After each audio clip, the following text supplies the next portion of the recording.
हमेशा एमआई के एक बैट्समैन टेस्ट मैच खेल के जाता है। मैं किसी पे कोई एलिगेशन नहीं डाल रहा हूं, लेकिन ऐसा कैसे हो सकता है कि बैक टू बैक मैचेस पे एमआई के एक बैट्समैन 20 बॉल खेल गया 100 के स्ट्राइक रेट से। This has to be checked. पिछले मैच पे तिलक वर्मा, आज सूर्य कुमार यादव 222 के चेस पे वानखेड़े की फ्लैट पिच पे सूर्य कुमार यादव 26 बॉल खेल के 28। Are you really serious? मुझे तो लगता है कि ये लोग खुद चाहते हैं कि हम यकीन करें, ये लोग नहीं चाहते कि हार्दिक पांड्या के अंडर ये टीम अच्छा करे। ऐसा लग रहा है कि सब कुछ प्लान्ड है। आप हार्दिक पांड्या के बारे में सोचो एक बार, पिछले मैच में 5 विकेट, आज आके 2 इंपॉर्टेंट विकेट, फिर बैटिंग करना आया जहां पे लगा था कि चेस इम्पॉसिबल है, उधर आके 15 बॉल खेल के 42 रन्स और ऑलमोस्ट जीता जैसा मैच, ऑलमोस्ट। फिर भी रोज उस बंदे को रोना पड़ रहा है, क्यों? क्योंकि एक टीममेट हमेशा उसके खिलाफ जाके टेस्ट मैच खेल के आता है। This has to be check. मुझे तो मतलब दूर से देख के ये लग रहा है कि ये प्लान्ड है। अब रोहित शर्मा पिछले 7 साल से आईपीएल में एवरेज है 25 का, स्ट्राइक रेट 130 का, फिर भी एमआई ने उनको रिटेन किया, जबकि वो ना कैप्टन है और ना ही फील्ड पे रहते, एज एन इंपैक्ट प्लेयर खेल रहे हैं। The senior most player of this team, जो हमेशा अभी तक 4 मैच पे पहले या दूसरे ओवर पे आउट हो रहा है। 4 मैच मिला के 38 रन, क्या अलाउड है आप बताओ? कभी तो थोड़ा सा तो एफर्ट दिखना चाहिए ना, थोड़ा सा एफर्ट। और हार्दिक पांड्या कहाँ का कैप्टन है? अगर उसमें वो गट्स नहीं है कि वो रोहित शर्मा को ड्रॉप करे दो तीन मैच के लिए, और ड्रॉप करके टॉस पे के बोले कि ड्रॉप किया है, तब जाकर उनको रियलाइज होगा। इससे बेटर तो आप नेहल वडेरा को रिटर्न कर लेते। वो अच्छा भी खेलता और 7-8 साल को देखे भी जाता फ्यूचर का। क्या हमें के पास बैकअप के बेटर प्लेयर नहीं है? केएल सचित है, उसको खिलाओ। रॉबिन मिन्स को ऊपर खिलाओ। इतना तो मुझे बिलीव है कि रोहित शर्मा से बेटर ही करके जाएंगे। 7 साल से परफॉर्मेंस नहीं है, फिर भी रोहित शर्मा खेल रहे थे impact player with zero impact. हर एक मैच पे सेम सीन, हर एक मैच पे सेम सीन। अनबिलीवेबल है यार। अगर एमआई के टीम टॉप 4 में क्वालिफाई नहीं करता ना, सबसे बड़ा 90% जो रीजन होगा ना, वो होगा रोहित शर्मा का फॉर्म, और रोहित शर्मा जिस तरह से एफर्ट डाल रहे हैं, और 10% होगा जो उनके क्लोज एसोसिएटेड प्लेयर्स से। मतलब मैं तो महेंद्र सिंह धोनी को माफ कर रहा हूं, टू बी वेरी ऑनेस्ट। अगर करंट के टॉप टी20 बैट्समैन इस तरीके के स्ट्राइकर से बैटिंग कर सकता है, तिलक वर्मा 23 बॉल पे 25, सूर्य कुमार यादव 26 बॉल पे 28, नीतीश कुमार रेड्डी 34 बॉल के 31, विराट कोहली 30 बॉल पे 31, रोहित शर्मा 4 मैच के 38, फिर 5 साल पुराना रिटायर्ड प्लेयर एमएस धोनी, तो कुछ भी करने के लिए अलाउड होना चाहिए। मतलब उस बंदे के बारे में सोचो, 5 साल हो गए रिटायर्ड हो चुका है, कुछ भी क्रिकेट नहीं खेलता है, 20 दिन आईपीएल शुरू होने से पहले नेट पे प्रैक्टिस करता है, और 20 दिन बाद उसमें वो गट्स है कि वो आके वर्ल्ड क्लास बॉलर्स को फेस करे और एटलीस्ट 1-2 बॉल पे हिट करे। हैट्स ऑफ यार। मतलब अगर करंट बैट्समैन जो इतने बड़े-बड़े बैट्समैन है, वो 100 के स्ट्राइक रेट से 20-30 बॉल खेल सकते हैं, धोनी को तो अलाउड होना चाहिए कि 50 बॉल खेल के 30 बनाए। वो तो 5 साल पहले रिटायर्ड हो चुका है और 44 का एज है। मैंने माफ कर दिया माही भाई को, टू बी वेरी ऑनेस्ट। मुझे कोई ये ही नहीं, उनसे प्रॉब्लम है ही नहीं। बस नेक्स्ट ईयर मत खेलने आना बस। खत्म कर दो ये चीज़। ना एमआई मेरा फेवरेट टीम है, ना आरसीबी मेरा फेवरेट टीम है, और किसी से भी हारने या जीतने से मुझे कुछ फर्क नहीं पड़ता। लेकिन मुझे एमआई टीम के लिए बुरा लगता है। ऑक्शन पे इतना अच्छा करता है टीम, ठीक है?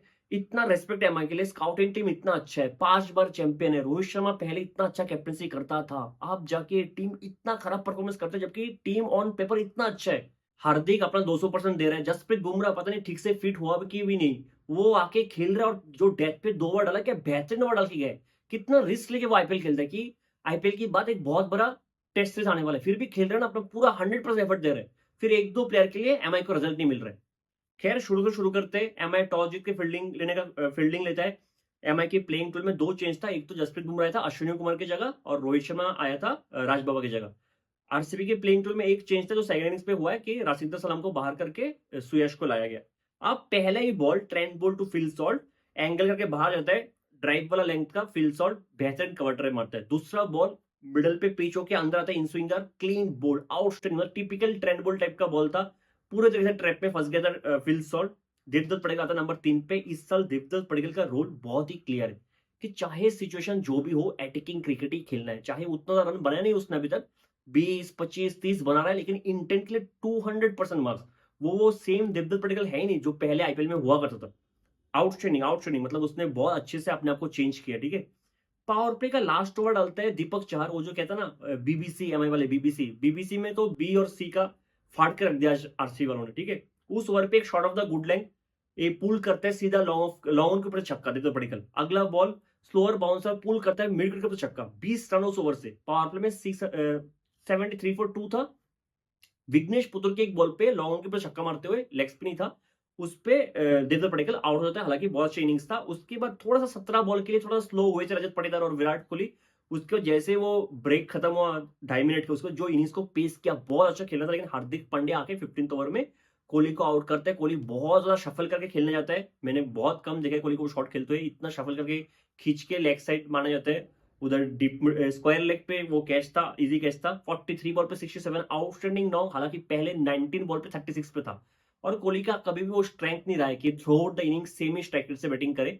थोड़ा मिडिल फेज में थोड़ा स्लो होता है। और इस बार आप उनको थोड़ा ब्लेम नहीं कर सकते। अगर आरसीबी मैच हार भी जाता फिर भी कोई कोई ब्लेम कर देता। लेकिन इस बार कोहली की सराउंडिंग में जो बैट्समैन है, चाहे वो जितेश हो, लियाम लिविंगस्टन हो, देवदत्त पडिक्कल हो, रजत पाटीदार हो, सब कोहली को बहुत अच्छे से कंप्लीमेंट कर रहे हैं, है ना। तो नो कंप्लेन, आउटस्टैंडिंग। एक जो जसप्रीत बुमराह का फर्स्ट बॉल फेस कर रहा था, उसी बॉल पे जो छक्का मारा, आउटस्टैंडिंग शॉट था। उसके बाद उसी ओवर पे हार्दिक पांड्या लियाम लिविंगस्टन को भी आउट कर देता है, ठीक है। एक 17th ओवर में ट्रेंट बोल्ट को जितेश शर्मा एक कवर ड्राइव पे छक्का मारता है। आउटस्टैंडिंग शॉट था। मतलब बोल्ट को तो बहुत मारा गया, बहुत मारा गया। 18th ओवर था बुमराह का, जिसमें बुमराह ने सिर्फ 6 रन दिया, ठीक है। 19th ओवर फिर ट्रेंट बोल्ट का, जितेश एक बाहर ज्यादा शफल करता है। शायद स्लोअर बॉल था, उसको जो रिस्ट का यूज करके छक्का मारता, जो पावर जनरेट करते हैं, आउटस्टैंडिंग। उस ओवर पे 23 रन आया था। और हालांकि लास्ट बॉल पे रजत पाटीदार भी आउट हुआ है। क्या नॉक खेला रजत ने, 32 बॉल पे 64। और रजत का ही है कि वो अंकड़े में हमेशा अच्छा बैटिंग करते हैं। पिछले साल भी शायद 195 या 196 बनाया था, मुझे याद नहीं है। आरसीबी, उधर भी रजत ने कुछ 27 बॉल पे शायद 54 बनाया था। आउटस्टैंडिंग बैटिंग करते रजत, क्या फॉर्म में है यार। बुमराह लास्ट ओवर पे सिर्फ 8 रन देता है। डेथ के 2 ओवर पे सिर्फ 14 रन देता है। लेकिन इनका जो पार्टनरशिप हुआ था रजत और जितेश का, 27 बॉल पे 69, एक पार्टनरशिप ने पूरा मैच खत्म कर दिया। सेंटर का बैक टू बैक 2 मैच इतना खराब किया मैंने पहले पहले बहुत, मतलब मुझे याद नहीं आता कब मैंने देखा कि जो प्राइम पे सेंटर है वो 2 मैच पे इतना गंदा पिट गया होगा। दीपक चार तो छोड़ो ही छोड़ो, एक विघ्नेश पुर तो ठीक लगा और एक बुमराह है, एक हार्दिक पांड्या विकेट तो लिया है, ठीक है। और वो भी क्या करेगा ना, डेथ पे आके वो भी थोड़ा मार खा गया। अब एमआई चेस करने आता है सेकंड ओवर पे याजदला के इन स्विंगर डाल के रोहित शर्मा को क्लीन बोल्ड कर देते हैं। उनको कुछ आता पता ही नहीं है। उसके बाद अगले ओवर पे हेजलवुड आके रिकल्टन को एलबीडब्ल्यू कर देते हैं। हालांकि उस विकेट के पीछे जीतेश शर्मा का एक बहुत बड़ा हाथ रहा है, क्योंकि हेजलवुड, रजत सब कंफ्यूज थे। क्या पिचिंग आउटसाइड लेग था। जीतेश पीछे से दौड़ के आता है उस टाइम पे, सोचो आपके पास कितना ही सेकंड होता है। दौड़ के आता है, वो बॉल को अपने माइंड पे फिक्स करता है कि इधर पिचिंग होता है। वो देख के बोलते नहीं, अंदर ही पिचो, आप ले लो रिव्यू। रिव्यू लेते हैं और रिकल्टन क्लीन एलबीडब्ल्यू। तीनों तीनों इसमें रेड था, pitching in line, impact in line और विकेट्स हिटिंग। आउटस्टैंडिंग आउटस्टैंडिंग काम किया जिसने, जो बैटिंग भी की जिसने, ठीक है। पावर प्ले के लास्ट ओवर पे हेजलवुड सिर्फ 2 रन देता है, 4 डॉट बॉल आता है। 4 और डॉट बॉल शायद सूर्या खेलता है। 4 डॉट बॉल पावर प्ले के लास्ट ओवर पे, 4 के 4 डॉट बॉल सूर्या खेलता है, ठीक है। सूर्या 9th ओवर पे आके 4 डॉट बॉल देता है और उसमें भी शायद 2 या 3 सूर्या खेलता है। 102 101 की स्पीड पे बॉल डाला। 10th ओवर पे कृणाल आके 114 की स्पीड पे एक यॉर्कर डालते पहले विल जैक्स को। अगला ही बॉल 117 किलोमीटर पर आवर के ऑलमोस्ट शॉर्ट बॉल ये, लेकिन बाउंसर ही मान लो। मतलब बैट्समैन तो चौकी गया ना उस बॉल पे, पुल करते सीधा फील्डर के हाथ पे विल जैक्स। विल जैक्स से भी बैटिंग तो भी ऑनेस्ट कुछ हो नहीं रहा है, ठीक है। 10 ओवर के बाद 84.3 और लगा था कि ये चेज से एमआई बहुत दूर रह जाएगा। 11th ओवर पे कृणाल स्काई का एक कैच छोड़ देता है। फिर 12th ओवर पे यजदल एक back of the hand slower डालता है, जिसपे सूर्या फंस गया था। आउट हो जाता तो बेटर ही होता, जितना बॉल वेस्ट कर रहा था। उस पे भी जितेश और यश कोई जोर से कॉल नहीं करता, दोनों के बीच मिक्सअप हो गया और वो कैच छूट गया। हालांकि उसी ओवर पे और एक back of the hand slower one same ball पे बार बार फंस रहा था सूर्या, उसी बॉल पे आउट हुआ है। 26 बॉल पे 28 बनाई। सोचो यशदल का जिस बॉल पे उसने सूर्या को विकेट लिया, उस बॉल का स्पीड था 107 किलोमीटर पर आवर। और कृणाल पांड्या डाल रहा है 122 तक, शायद कृणाल पांड्या टच किया 122। आप सोच के देखो एक बार कृणाल पांड्या का स्पीड, मतलब भूवी भी और अगर 10 मैच खेल ले भूवी का स्पीड इधर आ जाएगा 122 तक। 13th ओवर पे सुयश को तिलक ने बहुत मारा है, 17 रन। 14th ओवर हेजलवुड का एक जो ऑफ कटर पे हार्दिक पांड्या ने रिस्ट का यूज करके मिड ऑफ पिक और छक्का मारा है ना, आई एम रियली कंफ्यूज कि आज जितेश का वो छक्का बेटर था या फिर हार्दिक के शॉट। तिलक भी भूवी को एक शॉट लगाते स्वीप जैसा, वो भी आउटस्टैंडिंग शॉट था। बहुत सारे अच्छे शॉट्स खेला बहुत लोगों ने, इनफैक्ट रजत ने भी कुछ बहुत सारे अच्छे शॉट्स खेले, ठीक है। हेजलवुड की 14th ओवर पे 22 रन। हेजलवुड को भी मैंने कभी लास्ट टाइम एक ओवर पे इतना खाते हुए शायद कभी नहीं देखा। हो सकता है वो हेजलवुड का शायद आईपीएल की करियर में सबसे मोस्ट एक्सपेंसिव ओवर रहा वो ओवर, ठीक है। 15th ओवर पे कृणाल आके 112 की स्पीड से अपने भाई को आउटसाइड ऑफ पे रखता है। सूर्य अरे हार्दिक फिर से रेस्ट का यूज करके मिड ऑफ के ऊपर से छक्का मार देता है। अगला बॉल स्वीप करते हुए छक्का, पूरा मैच चेंज कर दिया था। 15th ओवर पे 19 रन। 16th ओवर पे जो मैं शॉट कह रहा तिलक का, 16th ओवर पे तिलक एक आउटसाइड ऑफ डिलीवरी को ऑलमोस्ट स्वीप करके खींच के लेग साइड पे मारता है, बेहतरीन शॉट था, उस पे छक्का। तिलक को 18th ओवर पे भूवी आके एक आउटसाइड ऑफ शॉर्ट बॉल पे आउट करता है, जो तिलक थोड़ा सा कट करने की कोशिश किया, लेकिन सीधा शायद स्वीपर कवर से फिल्सो दौड़ के आया था, उधर वो आउट हो गया। लेकिन ब्यूटीफुल नॉक 29 बॉल पे 56 196 का स्ट्राइक रेट। इसलिए मैं कह रहा था पिछले मैच पे, जो कह रहे थे कि तिलक का तो कॉन्फिडेंस ही खराब कर दिया, जैसे तिलक कैसे परफॉर्म करेगा कि कैप्टन का बैकिंग ही नहीं है उसको। मैंने कहा था ईगो हार्ट करो, वो एज ए बेटर प्लेयर ही आएगा, वो टैलेंटेड बैट्समैन, वो ऐसा आलतू फालतू बैट्समैन नहीं है, ठीक है। क्या बैटिंग करके गया आज, ठीक है। दुख होता है कि मैच मैं हार गया, to be very honest. Deserve कर, जिस तरह से पार्टनरशिप बनाया था हार्दिक और तिलक ने, वो डिजर्व कर सकता। 19th ओवर हेजलवुड का पहला ही बॉल, शायद फुल लेंथ का बॉल, ऑलमोस्ट यॉर्कर लेंथ का बॉल था, क्योंकि जिस एंगल से बॉल आ रहा था ना, उस एंगल से हार्दिक उसको खोद के निकल नहीं पाया। उस बॉल पे, पहली बॉल पे वो आउट हो गया। 15 बॉल में 42, आउटस्टैंडिंग नॉट, जो क्लीन हिटिंग हार्दिक ने किया है, कुछ बेहतरीन शॉट्स खेले, ठीक है। उसके बाद हेजलवुड, आप सोच नहीं पाओगे, उस ओवर 19th ओवर पे 3 यॉर्कर डालते, 3 yorker, back to back 3 yorker. उस ओवर पे सिर्फ 9 run. Krunal Pandya last over डालते हैं, पहली बॉल पे जो लो फुल टॉस था, मिचेल सेंटर आउट, उसके बाद किसी से कुछ हुआ नहीं, दीपक चहर आया, उसको 120 किलोमीटर पर आवर के स्पीड से बाउंसर डाल दिया, 120। दीपक चहर आउट, बहुत अच्छा कैच था उधर। कौन था, लियाम लिविंगस्टन और टीम डेविड ने मिलकर वो कैच लिया था, आउटस्टैंडिंग कैच था। आरसीबी के लिए सब कुछ सही जा रहा है, सब कुछ। और मुझे लगा कि दीपक चहर उस बॉल पे शायद सिर्फ पुल करके सिंगल लेके नवंदरी को दे सकता था। अगर 4 बॉल वो खेलता, क्या पता थोड़ा सा चांस बन जाता। एनीवे, कुछ ब्लेम नहीं कर सकते दीपक चहर को, उसने भी रिस्क लिया छक्का मारने का। वो तो ठीक है, वो कर रहा है बैटिंग से थोड़ा बहुत कोशिश तो कर रहा है, लेकिन जो लास्ट पे 3 ओवर डाला है ना, एक कृणाल, एक हेजलवुड और एक भुवी, जो तीनों का जो लास्ट लास्ट ओवर था ना, आउटस्टैंडिंग डाला, आउटस्टैंडिंग। मतलब हेजलवुड वो अपना थर्ड ओवर पे इतना मार खाया था, 22 रन। फोर्थ ओवर में आके यॉर्कर पे यॉर्कर लेते बॉल डाल रहा है, ठीक है। भुवनेश्वर कुमार का वो ओवर बहुत अच्छा था, जिस ओवर पे तिलक का आउट किया। एक छक्का गया, ठीक है, इतना तो जाएगा ही डेथ पे, जब आप ऑलमोस्ट क्या 15 रन पर ओवर आपको चाहिए, इतना तो मार आप खाओगे खाओगे। कुणाल पांड्या 4 विकेट 45 रन देके, आउटस्टैंडिंग। आरसीबी के लिए सब सही चल रहा है यार। इनफैक्ट सुयश ने जो बॉलिंग आज की 102 101 की स्पीड पे बाहर आर्क के बाहर रखना, सूर्या डॉट पे डॉट खेले जाता, डॉट पे डॉट खेले जाता, सबने अच्छा किया। याज दल के back of the slower one, जो रोहित शर्मा को बॉल डाले, ब्रिलियंट। आज सोचो आरसीबी ने 5 ही बॉलर को यूज किया, लियाम लिविंगस्टन का यूज भी नहीं हुआ, फिर भी वो मैच जीत गए। और मुझे ऐसा लगा था कहीं पे जाके शायद ये लोग डेथ पे जाके, अगर हार्दिक लास्ट में होता शायद मिस करता, और मैं शायद अगर ये मैच एमआई जीत जाता, मैं लास्ट पे क्या कहता कि रजत पाटीदार ने गलत कैलकुलेशन किया, शायद बीच में एक ओवर लियाम लिविंगस्टन का बन जाता, जब तिलक और सूर्या खेल रहा था, तो शायद आपको कुणाल को लास्ट में एक ओवर देना नहीं पड़ता। मैं ऐसा सोच रहा था कि कुणाल का लास्ट ओवर क्या मार, अगर हार्दिक तो शायद मार भी देता, लेकिन after all Rajat has proven me wrong, है ना। कैप्टन से वो हमेशा अच्छा करता है, थोड़ा बहुत इधर उधर, अभी भी नया कैप्टन से कर रहा है, ज्यादा फॉल्ट ढूंढ भी नहीं पाओगे।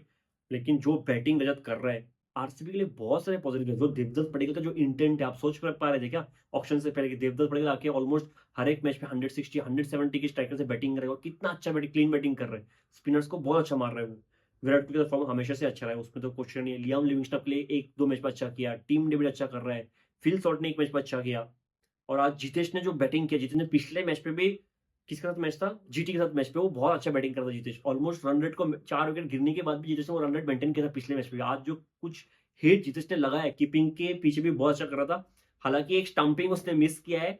कौन था बैट्समैन वो, मैं बैट्समैन याद नहीं, बोल्ट था क्या। लास्ट ओवर में Kunal Pandya back to back 2 wicket लिया, फिर बोल्ट आया था, अगर वो स्टंपिंग हो जाता तो कुणाल पांड्या का हैट्रिक मिल जाता। लेकिन ठीक है, बहुत अच्छा कीपिंग कर रहा है, बहुत अच्छा बैटिंग कर रहा है। आरसीबी ने अभी तक कुछ भी नेगेटिव्स मुझे नजर नहीं आ रहा है।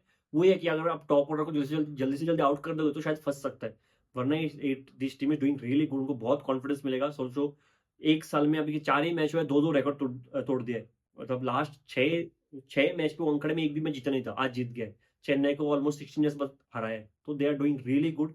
एमआई के लिए मतलब एज सच मुझे कुछ प्रॉब्लम नजर नहीं आ रहा था। Biggest problem is Rohit Sharma, जो जिसको आप ड्रॉप करोगे भी नहीं, ठीक है। उम्मीद करते कि फॉर्म पे आ जाए, है ना। उनकी फैंस को अच्छा लगेगा, एमआई के लिए बहुत अच्छा होगा। एक बैट्समैन का फॉर्म पे आ जाएगा, रोहित शर्मा थोड़ा सा अच्छा स्टार्ट आज भी देता ना, शायद मुंबई इस गेम में होता, है ना। I am not against Rohit Sharma, फिर उनको भी सोचना चाहिए वो क्या कर रहे हैं। और ये बस सिर्फ इस सीजन का बात नहीं है ना, 1 मैच 2 मैच 3 मैच की बात नहीं है, 7 साल से ही परफॉर्मेंस उनका बैठ से आईपीएल में। पिछले साल फिर भी थोड़ा ठीक ठाक गया था, फिर भी उनके लेवल से तो बहुत ही नीचे गया। रोहित शर्मा क्या बैट्समैन, सोच के देखो, शायद one of the best white ball batsman रहा है, सिर्फ इंडिया के लिए, वर्ल्ड में। फिर अगर ऐसा परफॉर्मेंस आता है आईपीएल में, ऐसा रोहित शर्मा की बॉडी लैंग्वेज मुझे लगता नहीं कि मतलब वो 100% दे रहा है, टू बी वेरी ऑनेस्ट। ऐसा मुझे फीलिंग आता ही नहीं, ना टेस्ट मैच में बीजेटी में आ रहा था, ना भी आ रहा है, टू बी वेरी ऑनेस्ट। ऐसा कि एटीट्यूड ऐसा कि नहीं, ठीक है आ गया तो आप बैटिंग करने आ गया, मार दूंगा तो मार दूंगा, वरना खत्म। वरना तो एक है कि सूर्या तिलक इनमें से कोई एक टेस्ट मैच खेलेगा एक ना एक दिन, वो भी है, बाकी सब ठीक ठाक करे। एक सेंटर का फॉर्म मुझे उनको कंसर्न कर सकता है, क्योंकि सेंटर को आप रिप्लेस नहीं कर सकते। सेंटर को आप रिप्लेस करोगे आपके पास बैट्समैन कम हो जाएगा, और मुझे वो आज के दिन वो बॉलर नहीं है जो अच्छा बॉलिंग कर सकता है। तो एक बहुत बड़ा कंसर्न है कि बैक टू बैक 2 मैच पे सेंटर अगर इतना रन दे दे, आपको लगता है कि छोटा प्रॉब्लम है, लेकिन मुझे तो बहुत बड़ा प्रॉब्लम नजर आ रहा है। मिलते हैं अगले वीडियो में, तब तक के लिए जय हिंद।